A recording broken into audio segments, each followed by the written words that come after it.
Pascal na shangu ni magumu sana na watoto watatu. Yako mwingine. Sina baba, sina mama, ni mtoto yatima. Ninakaa mjini kwa kuomba nipate kualisha watoto wangu. Kwa mkono naomba unisaidie sana.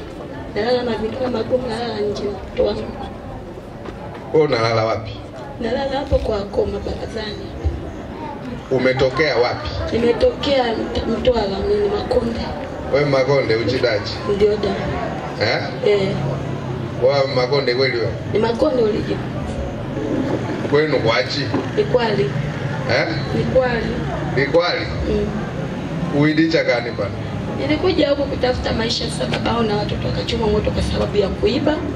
Tulikuwa tunaishi naye miaka mingi. Mwaka gani huo? 2004.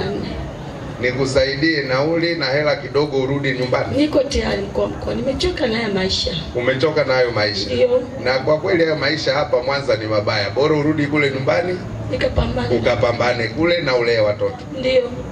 Nitokea Bunda, Mara, Tanzania.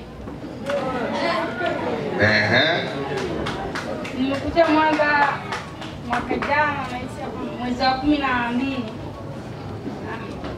Tena nikarudi nyumbani ndio nimekuja mwaka huu. Umetokea Bunda umekuja hapa ulikuja kufanya nini? Nizunguo tu ya wazazi pande zote mbili. Kwa hiyo wazazi walikuzingua? Ndio. Kwa hiyo Thomas una miaka mingapi? 14. Una miaka 14. Wewe hapa sasa hivi unaishi wapi, kwa nani, na ukiumwa unatibiwa na nani? Mimi hapa niishi hapo Kamanga. Unaishi na nani Kamanga? Naishi tu hapa na marafiki zangu wakina Tumbo wao. Wakina nani? Wakina Tumbo. Tumbo yuko wapi rafiki yako? Rafiki yako ndio yule pale Tumbo? Ndio. Haya, mshauri wako mkuu pale Kamanga ni nani? Yaani ukipata shida yote unasema huyu ndo kaka yangu, huyu ndo baba yangu. Ni Tumbo au ni nani?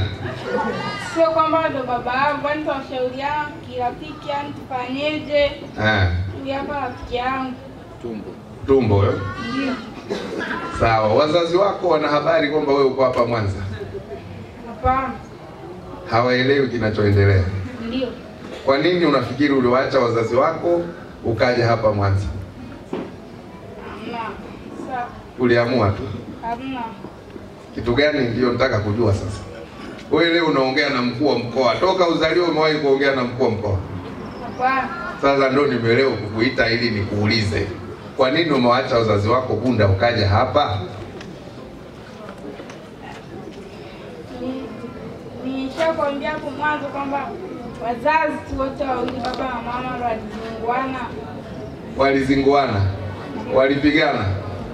Bana. Au walikuzingua wewe? Bana. Wewe ulisoma shule? Ndio. Shule gani? Ikutu. Ukaishia darasa la ngapi? Darasa. Mawazo ya wewe kutoka Bunda mpaka kufika hapa Mwanza ulipewa na nani? Yaani kitu gani kilikupelekea mpaka ukawaza Mwanza?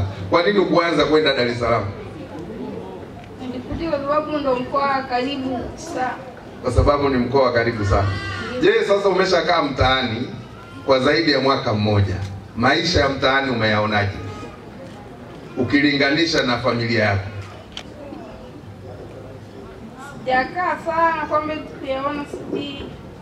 Amna, sasa hivi sijui ndo na miezi miwili. Sasa hivi una miezi. Kwa hiyo hujawa mzoefu kama Tumbo, sio? Ndio. Haya, sasa umekuja kwa mkuu wa mkoa, unataka nini? Niambie sasa. Mimi mkuu nataka ambacho atanifanyia. Anirudishe shule nisome. Akurudishe shule usome. Mbona wale wanashangilia kwa nini? Labda na mawazo kama yangu. Kwa hiyo inawezekana kuna wengine wanawaza kama wewe. Wapo wanaowaza kama huyu?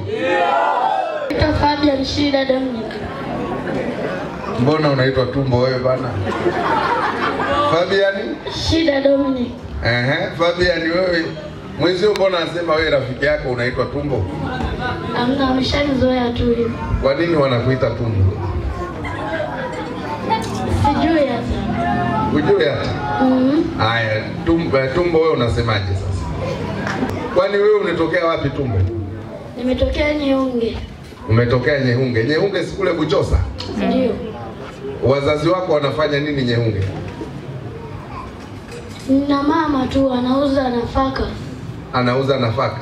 Ndio. Kwani mama yako hakupendi? Ananipenda. Kwa nini sasa umemwacha peke yake na wewe umekuja huku unalala feri? Nilikuja tu. Unapenda kurudi au wewe unataka ukae kulala feri? Nataka kurudi.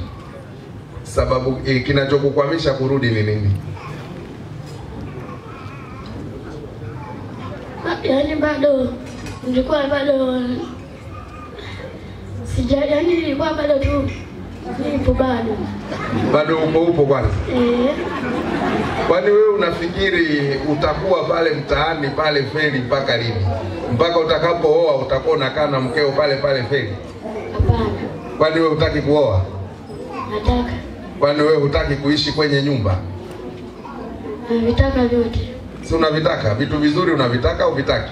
Navitaka. Je, kwa kuendelea kukaa pale mtaani pale feri pale, hivyo vyote nilivyovisema utavipata? Hapana. Sasa tukusaidieje? Mimi niko tayari kukupa gari hapa, tukupeleke tukakae na mzazi wako, tuongee naye, tukukabidhi pale akusamehe, uende kumtumia mama yako aendelee kukusaidia na wewe umsaidie kuuza nafaka. Kwani hilo haliwezekani? Inawezekana. Kwa hiyo unataka tufanye hivyo? Ndio, niko tayari. Uko tayari? Ndio. Haya basi, wewe kwa kuwa uko tayari, sisi tutakaa na wewe tena. Yaani na yote ambaye yuko tayari, kama ametoka Bukoba nataka nimrudishe, mimi nitamrudisha, lakini hatorudi peke yake.